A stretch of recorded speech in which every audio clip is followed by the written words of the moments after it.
కథ పేరు వరప్రదానం. విసుగు చెందని విక్రమార్కుడు చెట్టు వద్దకు తిరిగి వెళ్ళి చెట్టుపై నుంచి శవాన్ని దించి భుజాన వేసుకొని ఎప్పటిలాగే మౌనంగా శ్మశానంకేసి నడవసాగాడు.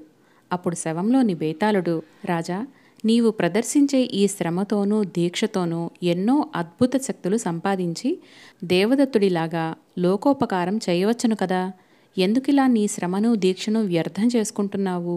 నీకా దేవదత్తుడి కథ చెబుతాను, శ్రమ తెలియకుండా విను అంటూ ఇలా చెప్పసాగాడు. ఒక ఊళ్ళో దేవదత్తుడనే ఒక శ్రీమంతుడు ఉండేవాడు. దేహి అని అడిగిన వాడికెల్లా దానధర్మాలు చేయటం ఆయనకు బాగా అలవాటైపోయింది. పేద సాదల మాట అటుంచి జరుగుబాటు కలిగిన వాళ్ళు కూడా దేవదత్తుడి వద్ద దానాలు పట్టేవాళ్ళు.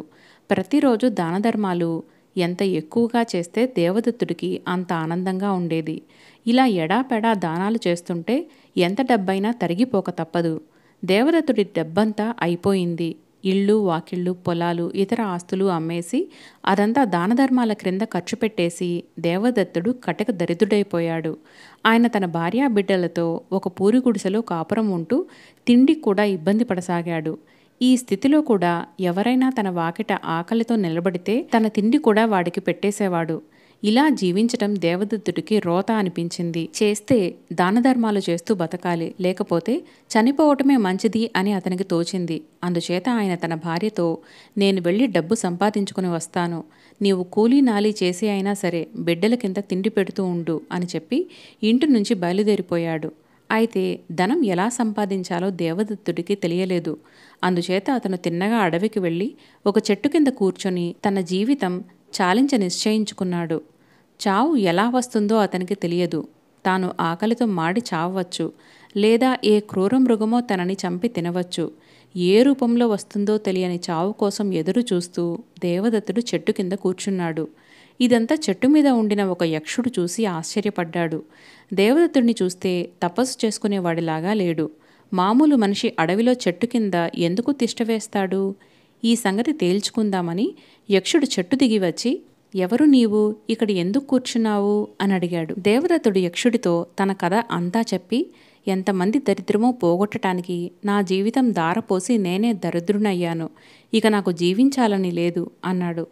యక్షుడు దేవదత్తుడి దానదీక్షను మెచ్చుకొని అతనికి ఒక పెట్టె ఇస్తూ, ఈ పెట్టెను తీసుకువెళ్ళు, ఇందులో నీవు చెయ్యి పెట్టినప్పుడల్లా ధనం దొరుకుతుంది.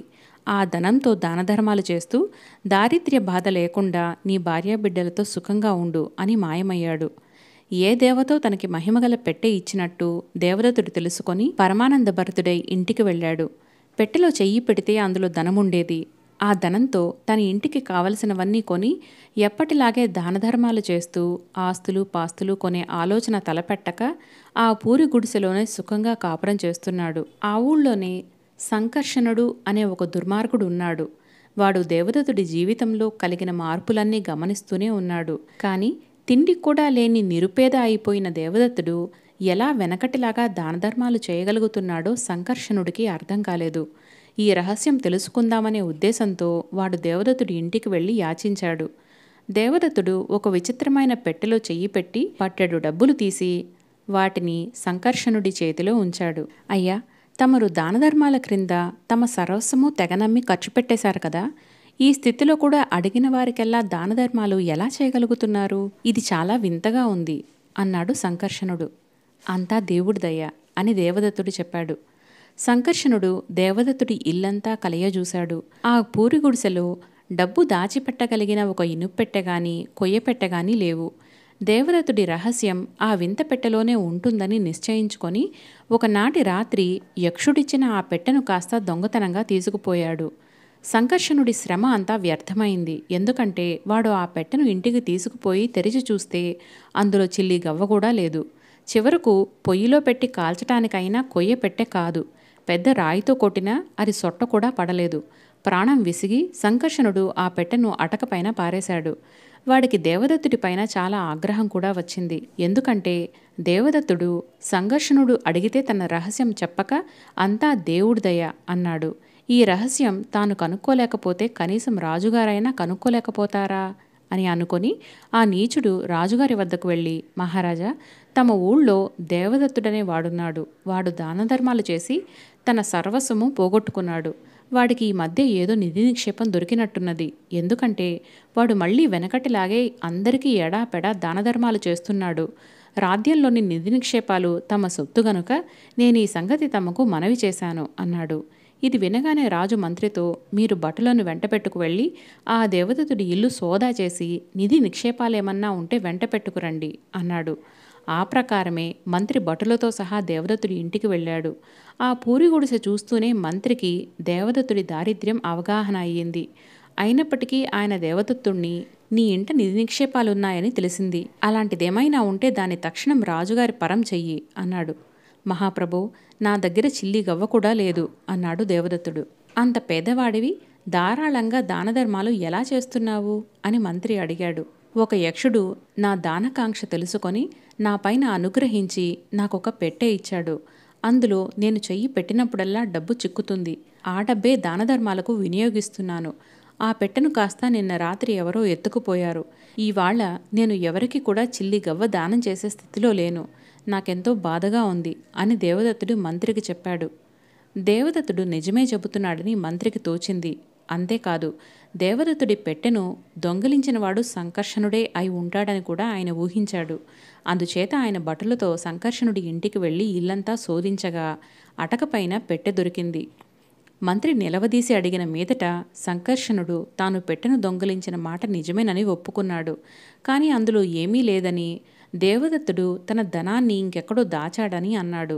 రహస్యంగా మంత్రి ఆ పెట్టెను తీసుకొని సంకర్షణుణ్ణి బంధించమని తన భటులతో చెప్పి వాణ్ణి తన వెంట రాజుగారి వద్దకు తీసుకుపోయాడు. మంత్రి చెప్పిందంతా విని రాజుగారు దేవదత్తుడి కోసం మనుషులను పంపాడు. దేవదత్తుడు వచ్చాడు. తన పెట్టెను గుర్తించాడు. ఇది అపూర్వమైన పెట్టె అని విని మేమే దీన్ని తెప్పించాం. ఇందులో విశేషం ఏమీ లేదే. దీన్ని నువ్వు ఏ విధంగా ఉపయోగపరుస్తున్నావు అని రాజుగారు దేవదత్తుడిని అడిగాడు. దేవదత్తుడు ఆ పెట్టెను తీసుకొని అందులో చెయ్యి పెట్టి గుప్పెడేసి డబ్బులు తీసి అక్కడ ఉన్న భటులకందరికీ పంచిపెట్టాడు. మేము చెయ్యి పెడితే ఏమీ దొరకలేదే, మంత్రమేమైనా ఉన్నదా అని రాజు అడిగాడు. మంత్రమేమీ లేదు మహారాజా, నేను తప్ప మరెవరు చేయి పెట్టినా ఇందులో ఏమీ దొరకదు అన్నాడు దేవదత్తుడు. రాజు మంత్రి ఏదో రహస్యంగా మాట్లాడుకున్నారు. తర్వాత రాజుగారు దేవదత్తుడితో, ఈ పెట్టె నిధి నిక్షేపం కన్నా కూడా ఎక్కువైనది, అందుచేత అది నీ ఆధీనంలో ఉండటానికి వీలు లేదు. ఇది దివాణంలోనే ఉండాలి. నీవు తీస్తే తప్ప ఇందులో నుంచి డబ్బు రాదు గనక నీవు రోజూ ఇక్కడికి వచ్చి దివాణం ఖజానా నింపుతూ ఉండు. నీకు మంచి జీతం ఏర్పాటు చేస్తాను అన్నాడు. దేవదత్తుడు సరేననక చేసేది లేదు. రాజభటులు కొన్ని వేల సంచులు మోసుకొచ్చి దేవదత్తుడి పక్కన పేర్చారు. పెట్టె నుంచి ధనం తీసి ఆ సంచులన్నీ నింపమన్నాడు రాజు. దేవదత్తుడు పెట్టెలో చెయ్యి పెట్టాడు కానీ అందులో ఏమీ లేదు. పెట్టె ఖాళీగా ఉంది. ఇలా దేవదత్తుడికి ఎన్నడూ జరగలేదు. అతను ఎన్నోసార్లు పెట్టెలో చెయ్యి పెట్టి చూశాడు. కానీ పెట్టెలో అతని చేతికి ఏమీ చిక్కలేదు.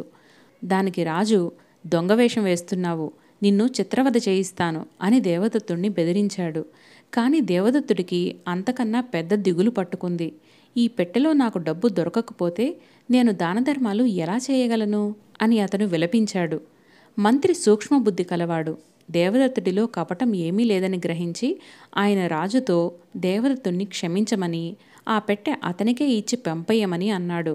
దేవదత్తుడు తన పెట్టెను తీసుకుని ఇంటికి పోయి అందులో చెయ్యి పెట్టేసరికి చేతి నిండా ధనం దొరికింది.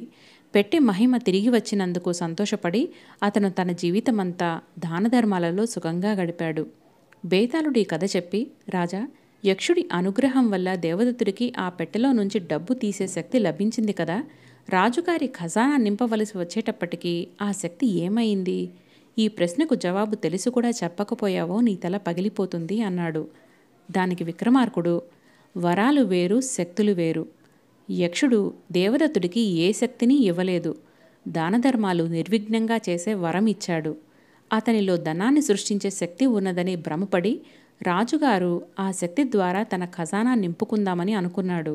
కానీ రాజుగారి ఖజానా నింపే వరం యక్షుడు దేవదత్తుడికి ఇవ్వలేదు అన్నాడు. రాజుకి ఈ విధంగా మౌనభంగం కలగ్గానే బేతాళుడు శవంతో సహా మాయమై మళ్లీ చెట్టెక్కాడు. మరొక కథతో మళ్ళీ కలుద్దాం. నమస్తే.